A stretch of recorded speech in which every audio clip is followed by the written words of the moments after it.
যে সমস্ত জমিতে বর্ষার জল বেশি থাকে সেই সমস্ত জমিতে এখন প্রচুর পরিমাণে পদ্ম চাষ হচ্ছে। যেমন দুর্লভপুর, রাপ্তী, হেলেদ্বীপ এই সমস্ত এলাকায় পদ্ম চাষের ওপরে জোর দিয়েছে।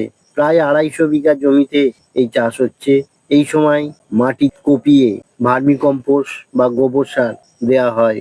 তারপর বর্ষা এলে যে সমস্ত ডোবা বা পুকুরে পদ্ম গাছের মাদার রাখা আছে সেগুলিকে এনে জমিতে লাগানো হয়। তারপর খাবার দেয়া হয়। 2.5 মাস পর ফুল আসে এবং পদ্মের ফুল ভালোই বাজারে চাহিদা থাকে। পুজোর সময় বিঘা প্রতি প্রায় 30-35 হাজার টাকা পাওয়া যায়। বাজার ভালো গেলে আরো বেশি দাম পাওয়া যায়। এই চাষ অন্য চাষের তুলনায় অনেকটাই কম খরচা, ফলে লাভ বেশি হয়। এখন এই জমিতে জিওল মাছের চাষেরও ব্যবস্থা করা হয়েছে।